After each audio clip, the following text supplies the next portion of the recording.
Hi, my name's Doug, and I'm going to show you what's new with Office 2010. Here at Office, my teammates and I have been working on putting new things in this box, Office 2010. Well, they've been working on it harder than I have. But we have lots of new things in here, and I want to show you some of our favorites. Well, really the only thing in the box is a silver disc. That's all there is. I mean, but we'll just say inside the box on the silver disc is lots of cool features, including this guy. There's a guy in the box. Well, actually it's a picture of a guy, and actually the guy is at office.com. That's the resource site where you get templates, help articles, images like this, whether you're offline or online with your Office program. Now, we have a lot of cool picture tools I want to show you about this year, because let's say you were doing like a report for working from home and you wanted to use this picture, but maybe you didn't like the background or that clock or that painting, you just wanted to use that part? Well, now you can with Office 2010.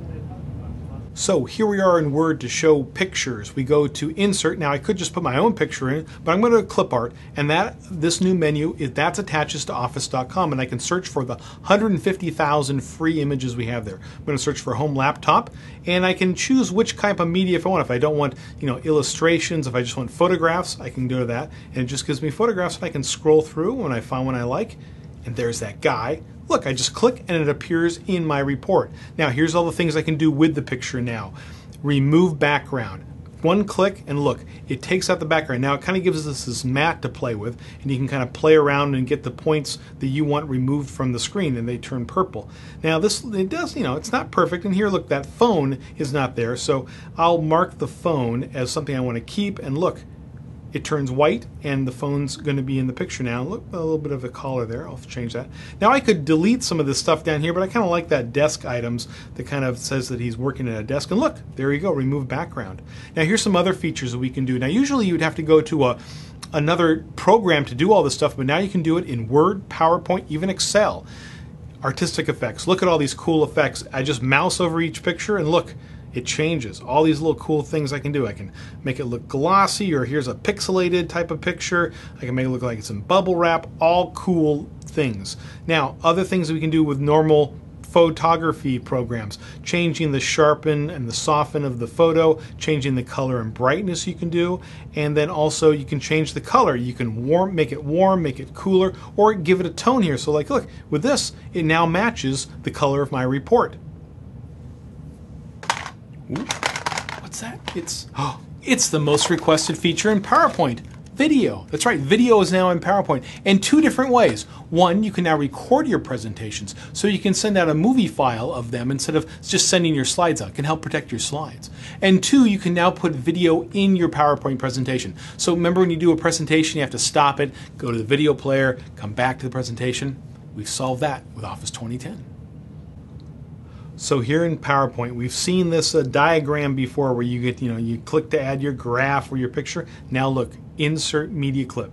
Click on that, get your video, and look, there's your video. It's not that gorgeous, it's grass, but look, I have tools now. I go to the trim video, and I can trim the video right in PowerPoint. I don't have to go to another program. Opens up this window, and there we go. That's my dog Bella. We're playing. Okay, so let's grab the left-hand side, and we kind of move that till we find the starting point of the video, so it doesn't start with grass. So kind of edge this back and forth. That looks good. Now we go to the right side, and we pull the ending back to get where we want the ending. So look, we'll trim out a good 10 seconds of video here. That looks good. Hit OK. And then look, there's the edited video, and it plays right in PowerPoint. And I can do all those cool formatting things I do with pictures, so I can get different video styles that I can do some cool things. Get it, Bella, get it, get it. Ooh, this is good. This is a good feature. This is called broadcasting. It's a feature with PowerPoint that you can broadcast your presentation to people, and they don't even need PowerPoint. They just need a web browser. I mean, okay, now this silver thing is not in the box. This is conceptual. I just got it because it's, kind of cool. Okay, well, maybe I can pick up some tunes on this thing. here we are in PowerPoint. Up in the left-hand corner, hit File. This opens the new Backstage view. This is all the things you do to a document. Find your recent ones, start new ones, print, save. And you can save to several different areas now. And this is the new broadcast slideshow. Click the button. It starts this service, which is included. All you need is a free Windows Live ID or use your SharePoint services. Now, this will generate a URL, and I can mail that to anybody, or IM it. But I'm just going to copy it here.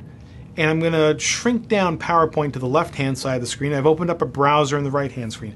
That's what anyone needs, is just a recent version of Internet Explorer, Firefox, or Safari, and of course connected to the Internet. And then they can get this. They don't need any other special equipment, including PowerPoint. Now look, as I'm going to click through my slides here, there's just a very slight hesitation when they see it. Now the sound will just go through the regular conference call, but again, all they need to use this simple tool is an internet browser and an internet connection to get your presentations beamed around anywhere. Here's something new. It's a report. Well, you know when you get one of these big reports and it's like 50 pages long, you're like, oh, come on. But look, there's an executive summary. An executive summary is a cool thing because that kind of summarizes the report in just a page or two. So that's what you read, and also makes you feel like an executive. Well, we have something like executive summary, and it's for Excel. It's called Sparklines. So the history of numbers in an Excel spreadsheet. Here, where does my eye supposed to go? Look at all these numbers. I don't know where I'm supposed to. What are the high numbers?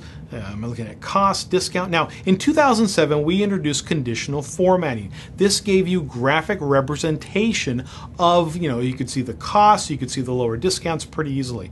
But look, if you're looking at trends, you'd have to go to a graph and look at this. It's a jumble. I mean, I have to do like a roller coaster with my finger to go up and down these lines to try to figure out which one's which is trending well at the end of the year. Aha, this is where Sparklines comes in. Look, each line of data has its own graph here now, even with high and low points. So I can see what's going up at the end of the year or going down. And like with everything else here, I can reformat. Now here's a tab for Sparkline tools. I can turn this into a column if I want to, or a simple win-loss. I can also change with design and color. But again, Sparklines is an executive summary for each line of data. And now, ladies and gentlemen, introducing Office, and it has your notebook.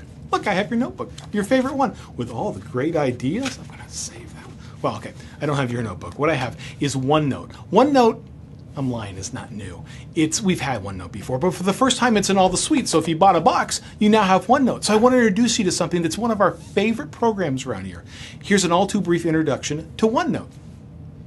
Here's where you can gather, organize, search, and share with OneNote. Think of OneNote as notebooks in your computer that have sections, pages, even multiple notebooks, let's say in a backpack or something like that. Now don't look at what I'm doing specifically here. I'm just going to give you a potpourri of things you can do with OneNote. How you can scrapbook ideas for projects, either you or shared notebooks with your team.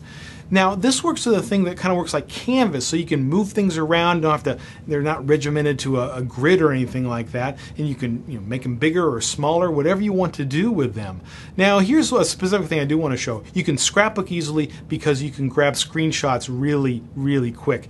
And all you have to do is use your Windows key and your S key, and here I'm in a website. I find the area I want, I highlight it, and look.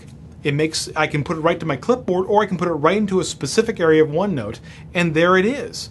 Now look at this. Not only there it is, there's a URL in case I ever want to reference it again. It's even date stamped, so I know when I took it. Now look at this. I right-click on it, and I can copy text from a picture. It depends upon how clear the picture is, but look at this. I just paste it in here and I don't have to retype all of that. It's all right there for me. There's so much more you can do with OneNote. Look for the OneNote icon in other Office programs so you can copy messages directly in, or reports, or even internet pages from Internet Explorer. And then there's an array of highlighters and pens so you can be productive and have a little flair and fun with your work with OneNote. Excuse me. Remember when you used to have to take a picture and you waited a long time for it to develop? Well, now we have the preview function. You can just look at the picture and think, yeah, let's get rid of that one. So you can act on it right away. Well, we have preview feature now in Outlook, and what that allows you to do is to look at things like attachments and your schedule really quick so you can make a decision quickly without waiting around. Preview feature from Outlook. Here we go again. So I open up my Outlook and I see that Nancy has sent me a meeting request. Now when I open it up, her message, look, my calendar appears right in the message. And I can see that she's scheduling this the same time I have not one but 2 appointments. So I'll probably need to go back and propose a new time for Nancy. I don't have to open my calendar, I can do it right there in the message. Here's another message I got. I can read about it, but look, it has an attachment. I can preview the attachment right in Outlook. I don't have to open up Word or Excel or PowerPoint. And look, this presentation, I can even see the animations. So, I can open it up later if I really think this is something I need to dig deep on, or I can just preview it here, save the time, don't open up anything, and with the time I saved here, I can simply delete this and open up other email. So that's just some of the new things we put in there. I mean, I haven't even talked about the ignore button or pivot slicers or the Outlook social connector, but trust me, they're all in there. So it may not seem that exciting to me looking at the back of the box and figuring out which suite with which program you want to take, but trust me, all those things are waiting to get out and make your life more productive so you can make decisions quicker, so you can have better results faster. It's all part of Office 2010, and well, you just don't get my dog. Sorry. Find more at office.com.